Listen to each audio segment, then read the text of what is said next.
yang saya hormati, Bapak Katimas, Bapak Bisa, yang saya hormati, sahabat-sahabat perangkat desa yang sangat saya hormati juga. Tiada kata yang lebih indah kecuali rasa syukur bahwa pada hari ini kita masih diberi kekuatan untuk melakukan tugas yang sangat mulia ini, untuk terus berjuang, bergerak, melakukan hal-hal yang sangat positif bagi masyarakat untuk memberikan solusi preventif bahwa gerakan yang kita lakukan ini betul-betul sangat ditandu oleh rakyat. Mudah-mudahan dengan ikhlas kita akan dilindungi oleh Allah mulai hari ini hingga yaumul kiamat. Salawat serta salam tetap kita sanjungkan kepada baginda Rasulullah Muhammad SAW, yang tentunya syafaatnya kita harapkan mulai hari ini hingga nanti yaumul kiamat. Amin. Sahabat-sahabat semua yang saya hormati, ini adalah hal yang kita lakukan ini sudah yang kesekian kalinya, sudah yang keempat kalinya kita mau melakukan gerakan-gerakan preventif berdasarkan himbauan dari Bapak Presiden. Sebagai negara besar dan negara kepulauan, tingkat penyebaran COVID-19 ini derajatnya bervariasi antara daerah satu dengan yang lain. Oleh karena itu, saya minta kepada seluruh gubernur, kepada seluruh bupati, kepada seluruh wali kota untuk terus memonitor kondisi daerah dan terus berkonsultasi dengan pakar medis dalam menelaah setiap situasi yang ada. Kemudian juga terus berkonsultasi dengan Badan Nasional Penanggulangan Bencana untuk menentukan status daerahnya, siaga darurat ataukah tanggap darurat bencana non-alam. Berdasarkan status kedaruratan daerah tersebut, jajaran pemerintah daerah dibantu TNI dan Polri, serta dukungan dari pemerintah pusat untuk terus melakukan langkah-langkah yang efektif dan efisien dalam menangani penyebaran dan dampak COVID-19. Membuat kebijakan tentang proses belajar dari rumah bagi pelajar dan mahasiswa. Membuat kebijakan tentang sebagian ASN bisa bekerja di rumah dengan menggunakan interaksi online, dengan tetap mengutamakan pelayanan yang prima kepada masyarakat. Kemudian menunda kegiatan-kegiatan yang melibatkan peserta yang banyak orangnya, dan meningkatkan pelayanan pengetesan infeksi COVID-19 dan pengobatan secara maksimal dengan memanfaatkan kemampuan rumah sakit daerah dan bekerja sama dengan rumah sakit swasta serta lembaga riset dan pendidikan tinggi yang direkomendasikan oleh Kementerian Kesehatan.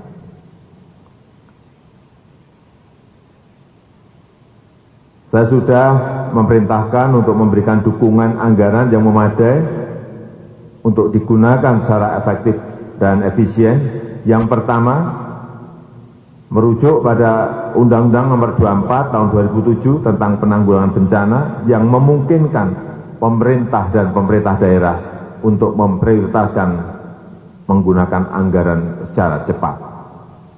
Selain itu, Menteri Keuangan juga sudah mengeluarkan peraturan dan pedoman untuk penyediaan anggaran yang diperlukan oleh seluruh kementerian lembaga dan pemerintah daerah dan gugus tugas percepatan penanganan COVID-19. Peraturan ini memberikan landasan hukum agar pihak yang relevan dapat menggunakan anggarannya dan mengajukan kebutuhan anggaran tambahan untuk menangani tantangan penyebaran COVID-19. Dampak pandemi COVID-19 ini telah memperlambat ekonomi dunia secara masif dan signifikan, termasuk terhadap perekonomian Indonesia. Untuk itu, pemerintah telah dan terus melakukan langkah-langkah cepat untuk mengantisipasi beberapa dampak ini. Pemerintah memastikan ketersediaan bahan kebutuhan pokok yang cukup memadai untuk memenuhi kebutuhan masyarakat. Pemerintah juga telah memberikan insentif kebijakan ekonomi sebagaimana telah diumumkan oleh Menko Perekonomian dan jajaran Menteri Perekonomian untuk menjaga kegiatan dunia usaha yang telah berjalan agar tetap berjalan seperti biasa. Saya dan seluruh jajaran kabinet terus bekerja keras untuk menyiapkan dan menjaga Indonesia dari penyebaran COVID-19 dan meminimalkan implikasinya terhadap ekonomi Indonesia. Sebagaimana kemarin telah disampaikan bahwa salah satu menteri kami terdeteksi positif terinfeksi COVID-19. Langkah-langkah antisipatif telah dilakukan dan saya yakin bahwa para menteri tetap bekerja penuh seperti biasa. Bahkan hari-hari ini para menteri bekerja lebih keras walaupun sebagian untuk mengatasi isu kesehatan dan mengatasi dampak perekonomian akibat COVID-19 ini. Terakhir, kepada seluruh rakyat Indonesia, saya minta tetap tenang, tidak panik, tetap produktif dengan meningkatkan kewaspadaan agar penyebaran COVID-19 ini bisa kita hambat dan kita stop. Ibu Gubernur. Dari berbagai perjalanan penyebaran COVID-19 di berbagai negara, ternyata salah satu pencegahan yang efektif adalah kita tinggal di rumah. Oleh karena itu, saya ingin menyampaikan pesan ini kepada para kamituwo, kepala dusun, kepala desa, RT, RW, Karang Taruna di tingkat desa, ibu-ibu PKK, Posyandu, Polindes, Ponkesdes, mari kita mulai di lini paling bawah. Kita menjaga jangan keluar rumah kalau tidak karena sesuatu itu memang sangat dibutuhkan, sangat urgent. Kami di Pemprov bersama dengan jajaran Polda, Kodam, Koarmada 2 bersama-sama mencoba mencari solusi penanganan yang tercepat.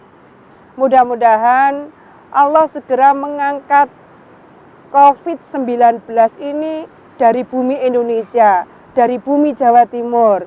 Mudah-mudahan kita mendapatkan anugerah kesehatan lahir dan batin. Amin. Assalamualaikum warahmatullahi wabarakatuh. Bapak Bupati. Assalamualaikum warahmatullahi wabarakatuh. Salam meroket. Saya Muhammad Nur Arifin ingin menyampaikan beberapa pernyataan resmi hasil rapat pemerintah Kabupaten Trenggalek beserta seluruh Forkopimda untuk menanggapi bagaimana penyebaran virus COVID-19 ini. Yang pertama, saudara-saudara sekalian, tidak perlu ada kepanikan berkelebihan.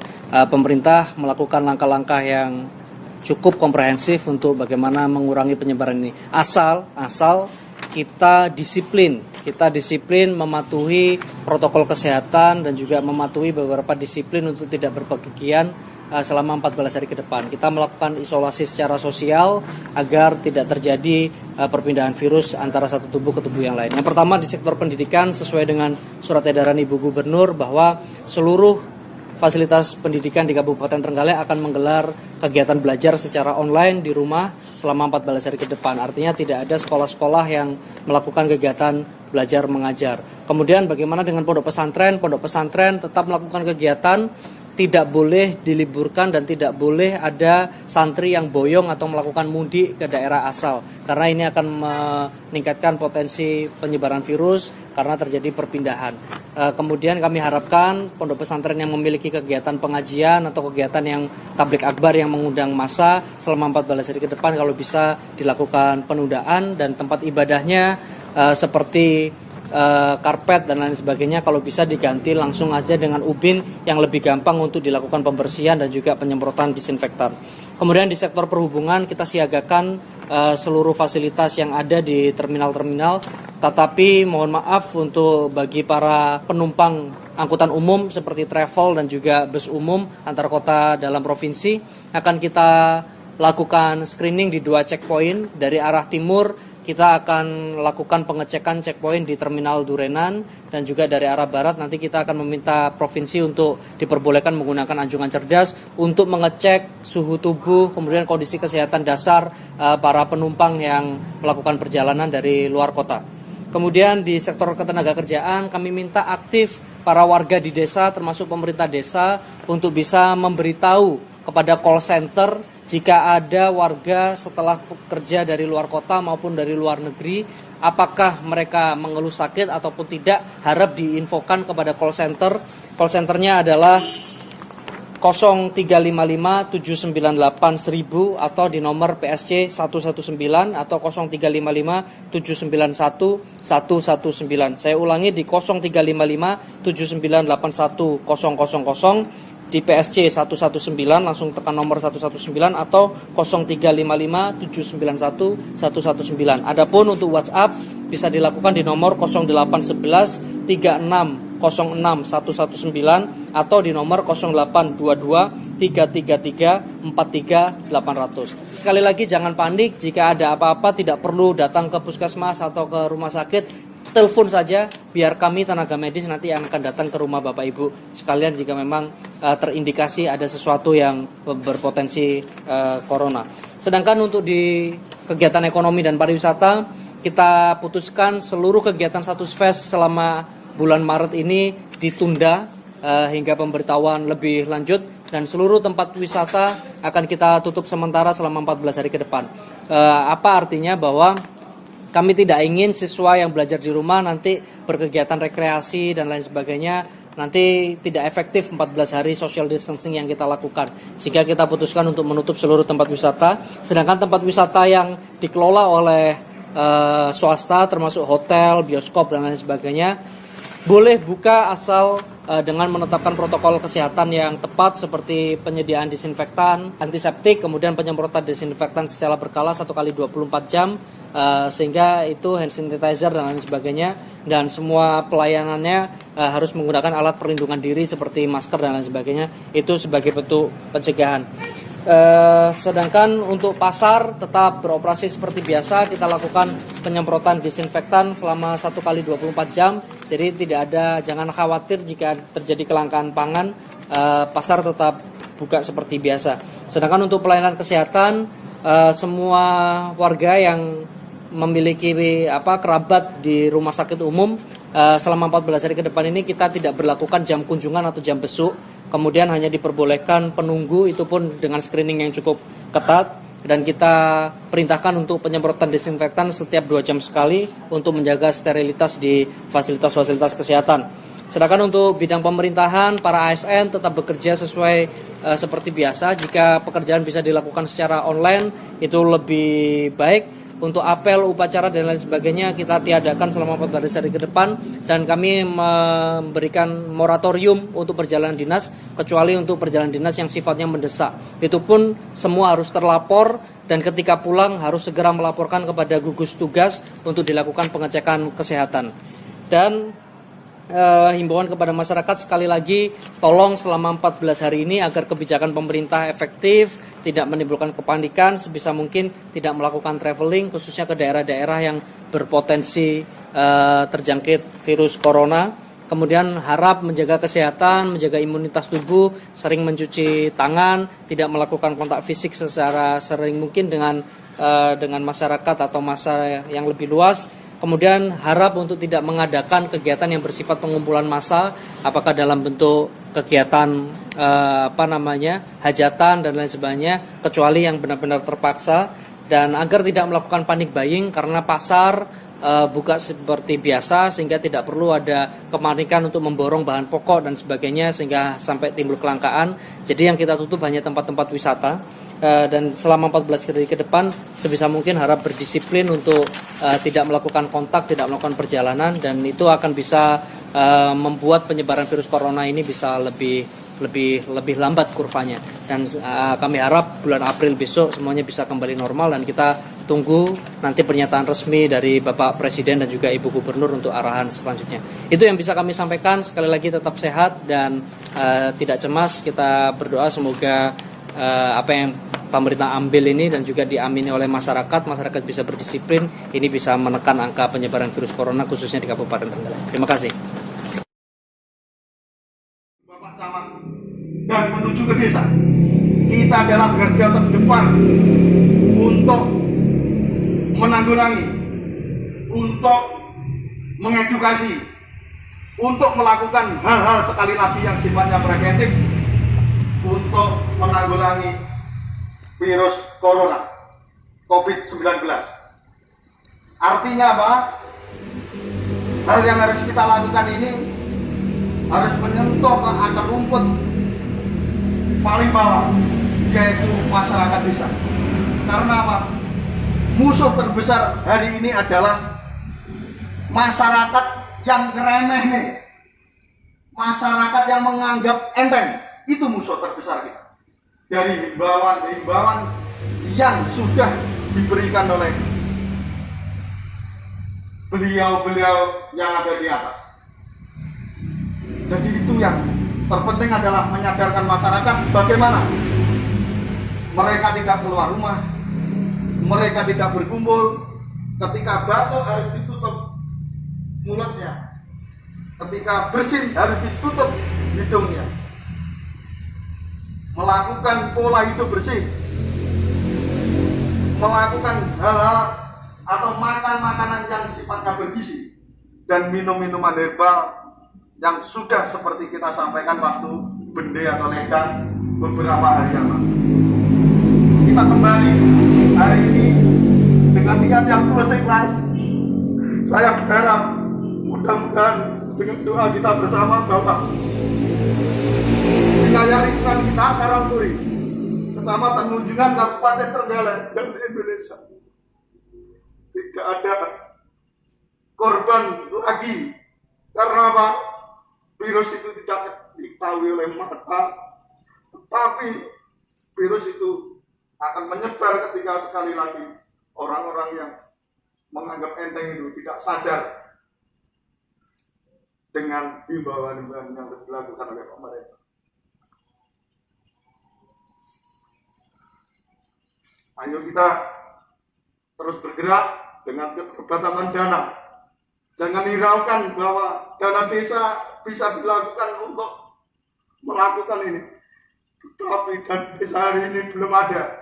Adanya adalah urunan dari teman-teman untuk melakukan hal-hal ini. Ini betul. Ini betul. Kalau kita sampai menjaganya atau mengharapkan dari atas, semua ini akan berakibat fatal karena sampai detik ini belum ada tanda-tanda.